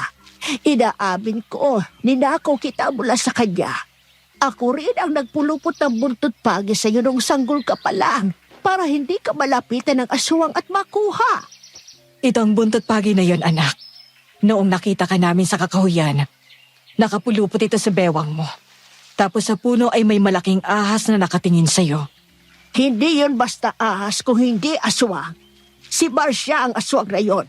Mula sila sa lahi ng aswang na ang tawag ay si Buklaw. Mga aswang na kaya magpalit anyo bilang ahas. Nilin lang ni Marcia ang anak ko. Pinaibig niya hanggang sa magdalang tao siya. Doon niya pinatay ang anak ko. Gusto niyang magkaroon ng anak para may magmana ng kanyang lahi bilang aswang. Pero hindi ako pumayag na maging halimaw kagaya niya. Kaya kinuha kita mula sa kanya, Apo. Nang araw na makita ka ni Lynette at Wilson, hinahabol ako ni Marcia noon. Naabutan niya ako at nasakmal sa balikat. Nakita ko ang mga magulang mo doon sa batis. Sinadya ko iwan ka doon para marinig ka nila. Pero siniguro ko na hindi ka malalapitan ni Marcia. Kaya nilagay ko yan sa katawan mo. Buntot pagi? Para saan ba to? Isa yan sa mabisang pagkontra sa mga aswa. Kapag hawak mo ito, hindi ka nila basta malalapitan. Lalo silang matatakot kapag hinagupit mo sila gamit yan. Lola, maraming salamat po. Ay salamat sa Panginoon at hindi ako nagkamali sa kanila. Tingnan mo ga, gayon ay pastor ka na. Sa susunod, pwede ko bang makita ang picture ng tatay ko? Ay sige, dadalhin ko dito. Manang Hilda, anong gagawin namin? Hindi humihinto si Marcia. Ginugulo niya kami, lalo na si James. Hindi siya titigil hanggat hindi niya nakukuha ang anak ko. Kamatayan. Walang ibang solusyon kung hindi ang mamatay si Marcia. Doon sa isang liblib na baryo sa bayan ng Loboyan. Doon nakatira sila Marcia. Marami na silang pinatay doon. Kinakain nila ang katawan ng mga tao. Kung hindi kita kinuha, Apo, ganun ang mangyayari sa iyo. Mabubuhay ka sa dilim. Wala kang ibang pagkain kung hindi ang dugo at laman ng tao. Pero Lola, paano magagawa ni James yun? Kakayanin niya ba yun? Nanay niya pa rin yun. Nasa iyo na yan, James. Pero tandaan mo, ang nanay mo na nagluwal sa iyo ay hindi tao kung hindi isang aswang. Isang kampo ng kadiliman. Kapag hindi mo nilakasan ang loob mo, makakahanap at makakahanap siya ng pagkakataon. Patuloy na malalagay sa peligro ang buhay ng pamilya mo. Papatayin niya sila. Walang awa ang mga gaya ni Marcia. Lola, may isa pang aswang na minsan sumugod sa bahay at nagtangka akong patayin. Halos pareho sila ng itsura ni Marcia. Ng features, ng mukha. Kapag aswang, pero lalaki. Lalaki? Hindi kaya ang kapatid niya. Kapatid? Kaya siguro alam niyang kilos ni Marcia. Hindi ko alam ang pangalan niya. Pero ang narinig ko doon, tinatawag siyang Manolo. Siya ang namumuno sa lahi ng mga si Buklaw. Isa ring mabagsik ang isang yun. Higit siyang malakas dahil malaki siyang lalaki at matikas kahit na may edad na. Sandali lang ho. Sagutin ko lang to. Hello, Toby? Bro, tumawag sa akin si Manong Ted. Si Manong Ted?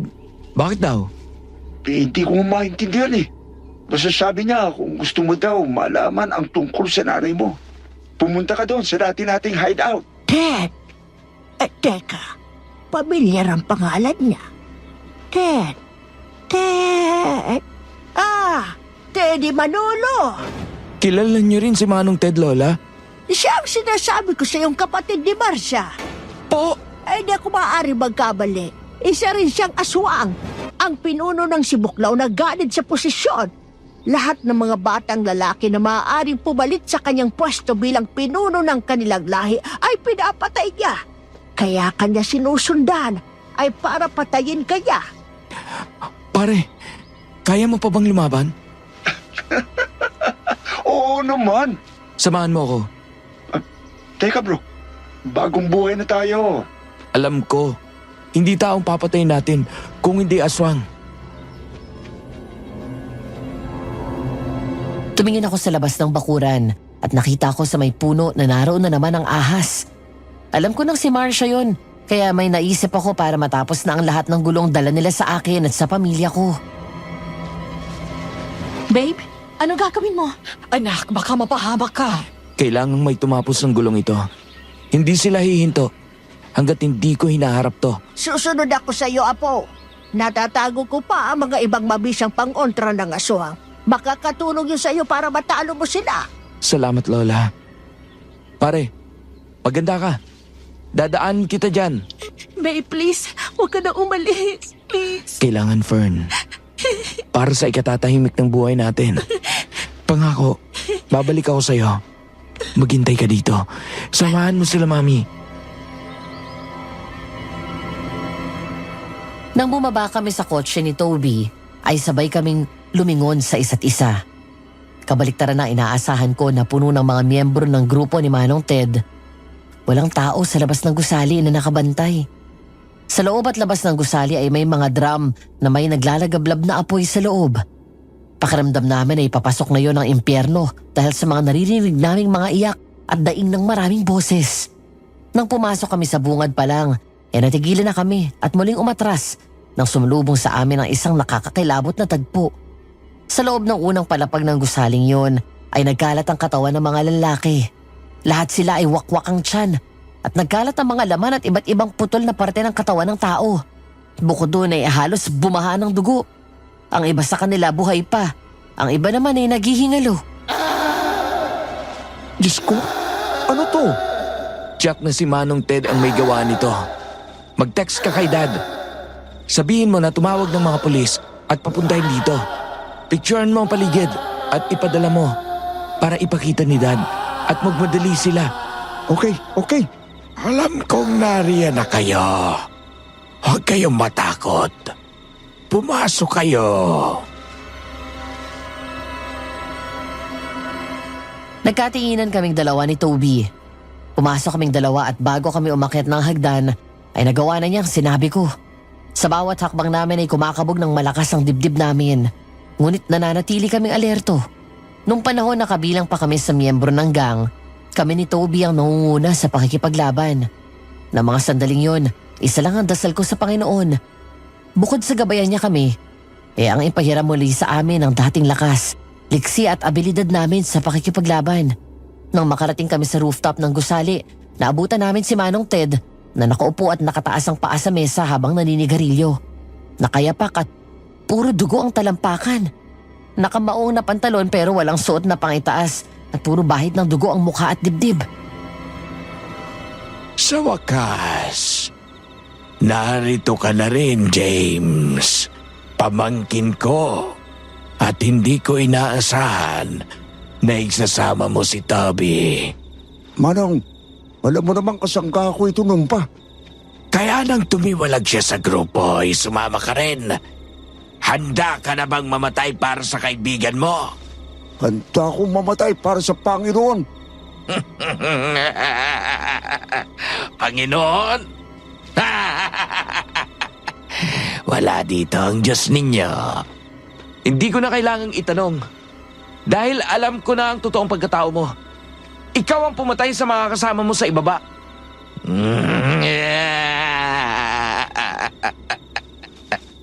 Hindi naman ito ang unang beses na ginawa ko yan, James.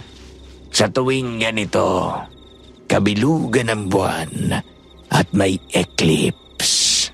Mas doble ang nararamdaman kong gutom. Tingnan mo. Malapit nang matakpan ng araw ang buwan. Tumingala kami. Tama. Lagpas kalahati na ang natatakpan ng araw sa buwan. Bumalik ang tingin ko kay Manong Ted habang nakahawak na kami ni Toby sa holster ng pinaglalagyan namin ng patalim. Sabihin mong totoong pakay mo sa akin. Dahil alam ko na ang lahat tungkol sa nanay ko. Pinapunta kita dito para gawin ang dapat ay matagal ko nang ginawa. Ang patayin kita. Umatras kaming dalawa ni Toby nang unti-unti na siyang nagpalit ng anyo at nagiging aswang. Natulala siya at nakita ang mga takot sa mga mata ng kaibigan ko, kaya agad ko siyang tinapik sa likod at tiningnan lang diretsyo sa mga mata. Pare, focus. Huwag kang magpapasindak sa kanya.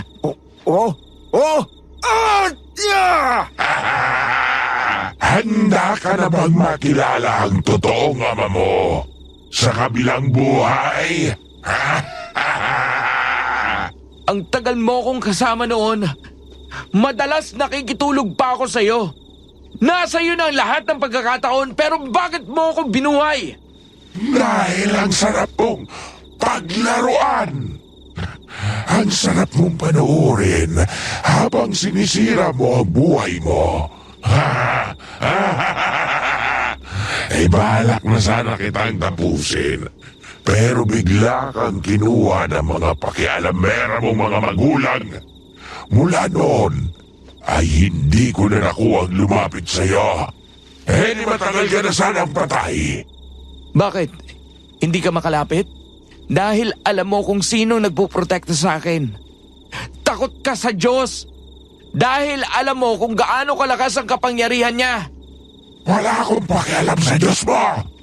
Mas mahalaga sa akin na mawala ka sa landas ko. Dahil walang pwede maging pinuno ng lahi ng mga sibuklaw kung hindi ako. Kaya lahat ng lalaki sa pamilyang ito ay pinapatay ko. Pwes, sa'yo na ang posisyon na yan. Kung gusto mo. Dahil wala akong interes. Hindi tayo magkatulad. Hindi ako aswang gaya mo. Hanggang kailan mo lolokohin ang sarili mo? Hanggat nabubuhay ka? Nananalaytay sa dugo mo ang dugo ng isang aswang. At hanggang humihinga ka, mananatili kang isang malaking banta sa akin. Toby, mag-iingat ka. Ilag! Tumakbo kami ni Toby nang sumugod ang aswang. Halos sabay kaming nag-slide ni Toby sa semento. Sabay bunot ng patalim at sinaksak namin sa likod. Pagkatapos ay tumakbo kami palayo, kaya nagkapalit kaming dalawa ng pwesto. Kitang-kita namin ang galit ni Manong Ted. Doon ko lang nakita na mabagal na ito. Hindi gaya noon na maliksi kumilos. Palibhasa ay matanda na rin. Nang muli siyang sumugod sa amin, ay sinadya naming tumakbo ni Toby sa magkabilang direksyon.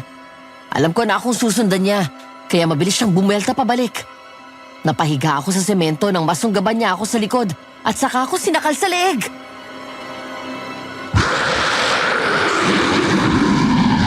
Papatayin kita! At hindi lang ito dahil sa posisyon ko sa lahi natin. Ito ang ganti ko sa nanay mo. Dahil pinatay niya ang kaisa-isang babaeng mahal ko. Kaya papatayin din kita. Para malaman niya kung gaano kasakit ang mawala ng minamahal. Nabitawan ako ng aswang matapos ko siyang saksakin ng sunod-sunod sa tagiliran. At si Toby naman ang sumaksak sa kanyang likod ng ilang beses. Pagkatapos ay hinila ko ang buntot paagi na nakapulupot sa bewang ko. Eksaktong paglayo ni Toby, isang hagupit ko nito sa aswang. Malakas na sumigaw si Manong Ted. Tama na! Ngayon, naiintindihan ko na kung bakit mo ako sinusulsulan noon na gumawa ng masama. Demonyo ka nga. Tama sila, Mami. Wala kang mabuting dinala sa buhay ko kung hindi ka pahamakan. Hindi ko kasalanan kung tanga ka at madaling maniwala. Siguro tama ka. Ang malaking pagkakasala ko, tinuring kitang parang ikalawang ama ko. Hindi niyo ko kaya. Hindi niyo ko kayang patayin. Anong nangyayari? Bakit nanghihina ako? Bakit hindi ako makagalaw? Dahil ang patalim nila ay binabad ko sa langis na may dinikdik na saganang makabuhay, bawang at asin. Bago pa ako tumaligod sa pagiging albularyo ko, ay naorasyonan ko na ito. Kaya ang bisa nito ay pinagtibay ng panahon. At dahil sa natamumong sugat na sumakto sa araw ng eklipse, unti-unti kang manghihina at hindi nagagaling pa ang mga sugat mo hanggang sa mamatay ka. Hindi! Hindi pwede ito! Hindi! Ngayon wala nang banta sa buhay mo. Maaari ka nang mamuno sa lahi natin, anak! Nang bumagsak sa semento si Manong Ted, bigla kaming lumingon nang dumating si Marcia. Nanlaki ang mga mata ko nang makita kong kasama niya si Mami at Fern. Umiiyak sa takot ang dalawa habang magkayakap at ang matalas na kuko ng aswang ay nakaturo sa kanila. Ang agad ko naalala ay si Dad na hindi kasama ng mga to. Paano nangyari? Nasaan si Dad? Pumunta agad si Dad sa mga polis kasama si Lexie. Pagkatapos niya matanggap yung text ni Toby tapos, bigla na lang siya pumasok sa bahay. Nagbanta na papatayin kami kapag hindi kami sumunod. Anak, huwag mo akong alalahanin. Ang mahalaga ay mailigtas mo ang asawa mo. Bakit mo sila dinamay? Ako ang kailangan mo, di ba? Dahil sagapan silang dalawa sa akin, anak! Kaya ayaw mong sumama sa akin ay dahil sa kanila! Hindi ako aswang! Hindi ako kailanman magiging aswang! Huwag mong ipilit ang isang bagay na hindi na mangyayari! Hindi mo pwedeng talikuran ang lahi natin! Kung hindi ka ninakaw ng matandang yan, ikaw na sana ang namuno sa lahi natin! Tinulak ni Marcia ang mga babae at agad ko silang nalapitan at tinago sa likod ko. Nagkatinginan kami ng itaas ng aswang ang kamay niya na parang nagdadasal ito. Nang lumingon kami kay Manang Hilda, nakita ko ang pag-aalala niya. Dinadasalan ka niya, James! Kasunod nito ay bigla akong napahawak sa dibdib ko nang maramdaman ko na may kumirot doon. Hanggang sa nahirapan akong makahinga. Napaluhod ako kaya nataranta sila. Pakiramdam ko, inaatake ako sa puso. Kasabay nito ay nararamdaman ko ang panlalamig at panginginig ng buong katawan ko. Kasunod ng matinding panunuyo ng lalamunan at bibig ko. James! James, anong nangyayari sa'yo? Anak, anong nangyayari sa'yo? Mami! Hindi! Hindi ako makahinga! Demonyo ka! Anong ginagawa mo sa anak ko? Ibinabalik ko lang kung ano talaga siya. Isang aswang at walang sino man ang makapipigil sa akin. Siya ang magpapatuloy sa lahi ng mga sibuklaw. Hindi demonyo ang anak ko! Anak ko siya at isa siyang aswang. Umihip ang malakas na hangin habang ang araw ay tuluyan ng natakpan ng buwan anumang sandali. Bigla akong napaliyad at tinaas ang kamay ko na parang may inaabot. Liwanag. May bigla akong nakitang liwanag mula sa taas. Hanggang sa marinig ko ang iyak ni Fern at doon ko naramdaman na hinawakan niya ang kamay ko. Habang ang mami ko ay hinawakan ako sa noo kasabay ng pag-agos ng mga luha ko. Sinubukan siyang sugurin ni Toby pero tinabig niya ito at humagis sa di kalayuan. Si Lola Hilda naman ay sinabuyan siya ng langis mula sa bote na hawak nito. Ngunit kahit anong sigaw ni Marcia ay hindi ito nagpatinag at pinagpatuloy ang pagdadasal. Lubayan mo ang apo ko! Ah! Apo, makinig kang mabuti. Dahil sa dasal na ginagawa niya, binubuhay niyang dugo ng aswang sa katawan mo. Labanan mo, Apo! Labanan mo! Magdasal ka! Ikaw lang ang tanging makakakontra sa dasal niya! Anak, naalala mo pa ba yung dasal na tinuro ko sa'yo noong bata ka pa? Si Jesus ang aking buhay. Si Jesus ang aking gabay. Siya ang aking Panginoon, ngayon at kailanman. Lord, save me! Ayaw ko maging aswang. Ikaw lang ang nag-iisang Diyos na sasambahin ko. Iligtas niyo po ako! James, baby! Lumaban ka! Kung ano ka man noon, tinapon mo na yan nung tinanggap mo si Jesus sa buhay mo. Kasama na doon ang sumpa ng pagiging aswang sa pagkatao mo. Ang katawan mo pati ang kaluluwa mo, templo na ngayon ng Panginoon. Pare! Laban! Lumabang ka! Ayoko na! Anak, makinig ka sa akin. Makinig ka kay Mami. Sabayan mo ako kahit sa isip mo lang. Si Jesus ang aking buhay. Si Jesus ang aking gabay. Siya ang aking Panginoon. Ngayon at kailanman. Hindi, anak! Ako ang pakinggan mo! Ako ang totoo mong nanay! Huwag kang makikinig sa kanya! Kay Lucifer ka sumamba! Si Jesus ang aking buhay. Si Jesus ang aking gabay. Siya ang aking Panginoon. Ngayon at magpakailanman. Si Jesus ang aking buhay. Si Jesus ang aking gabay. Siya ang aking Panginoon. Ngayon at magpakailanman. Bitawan mo ako! Papi!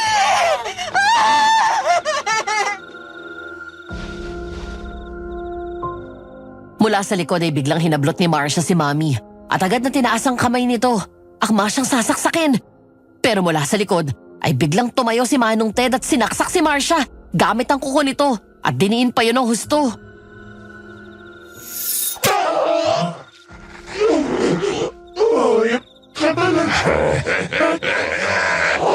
Sa bagay, ikaw naman ang pumatay sa babaeng mahal ko.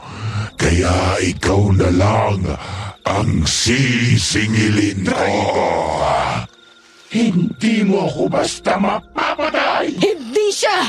Dahil ako ang papatay sa'yo! Hindi ako papayag na maging katulad mo ang anak ko! Hindi siya aswang! Hindi mo siya pag-aari dahil anak ko siya! Ako ang tunay na nag-aruga at nagmalasakit sa kanya! At ang Panginoon lang ang tanging nagmamay-ari sa kanya! Ha!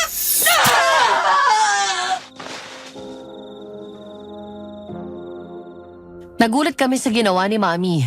Gamit ang patalim na nabitawan ko, sinaksak niya sa puso si Marcia. Sa muling paghihiwalay ng buwan at araw ay unti-unti na rin akong bumalik sa dati.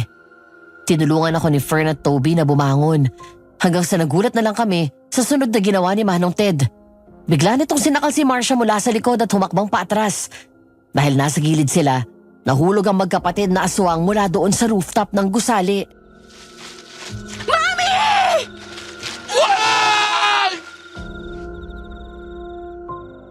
Sa pagtalo ni Manong Ted, kasamang nahila si Mami dahil hawak siya ni Marcia.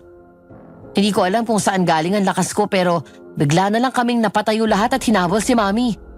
Nang sumilip kami, gano'n na lang ang hinga namin ng maluwag nang makitang nakakapit sa nakausling bakal si Mami. Gayon din si Marcia pero hawak siya sa paa ni Manong Ted na nakalambitin. Mami! Anak! Tulungan mo ako! James, anak! Tulong! Pakiusap! Tulungan mo ako!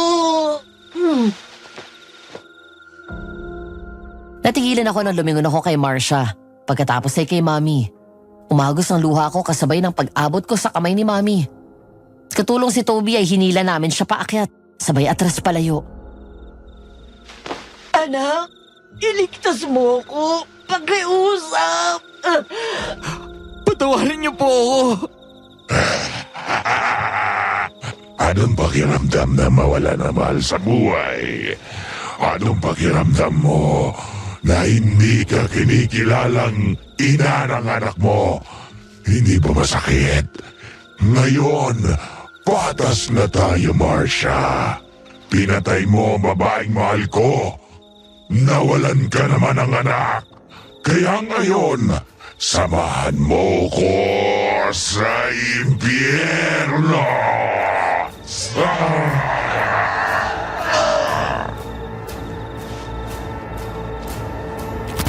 Nang bumagsak ang dalawang aswang, tumama sila sa dalawang drum na may malaking apoy at natumba yun. Dahil doon ay tuluyang natupok ng apoy ang katawan nila. Samantala agad ko namang niyakap ang asawa ko at si Mami. Kasabay nito ay tuluyan na akong nakahinga ng maluwag. Baby! Thank God you're safe! Mami, okay ka lang? Oo, anak. Mami, Anak. salamat po. Niligtas mo ulit ang buhay ko sa pangalawang pagkakataon. Siyempre, anak kita eh. Wala akong hindi kayang gawin para sa inyong mga anak ko. Baby, salamat. Dahil sa panahon na pakiramdam ko, napanghihinaan ako ng loob. Ikaw ang laging nagpapaalala sa akin ng mga bagay na nakakalimutan ko. I love you. I love you, baby. Bro, thank you. Ikaw pa? Best friend tayo eh. Nandiyan sila, Dad. Halika na. Baba na tayo. Nasaktan ako noong malaman ko na hindi ako tunay na anak ng kinagisnan kong mga magulang. Pero hindi ko alam na nang mapunta ako sa kanila, yun ang nagligtas sa buhay ko. Dahil doon ay nailayo ako ni Mommy at Daddy sa buhay na puno ng kasamaan. Isang buhay na masalimuot at puno ng kadiliman. Di ko ma-imagine na isa akong aswang at pumapatay. And it's odd for me to say that, I know. Kung babalikan ang buhay na meron ako noong nagre-rebelde ako. Pero salamat doon dahil natuto akong lumaban. Nagamit ko yon para ipagtanggol ang sarili ko at ang pamilya ko laban sa aswang. Madam Venus, kung meron man akong natutunan sa mga nangyari sa akin, pinatunayan ng Panginoon sa akin kung gaano kalaki at kalawak ang sakop ng kanyang kapangyarihan. Dahil doon ay mas naging malalim pa ang pananampalataya ko. That event in my life made me realize that no forms of evil can withstand the greatness of God. That I belong to Jesus and not to anyone. My identity is in Christ and not to the devil. Because when He died for me on the cross and He said, "It is finished." Sana ay may natutunan kayo sa kwento ko at naway magsilbi itong inspirasyon, lalo na sa mga may pinagdadaanan na mabigat na problema. Lagi ninyong tatandaan, God listens and God answers. Sa inyo pong mga tagapakinig, may maibabahagi ba kayong karanasan sa buhay kung saan naramdaman niyo ang presensya ng Panginoon? Meron ba kayong favorite verse sa Bible na pinangahawakan niyo? I-comment niyo sa ibaba at huwag niyo na rin kalimutan mag-like, share at i-follow ang channel na ito. Hanggang dito na lamang at maraming salamat sa inyo and more power sa Aswang Diaries. Nagmamahal, James.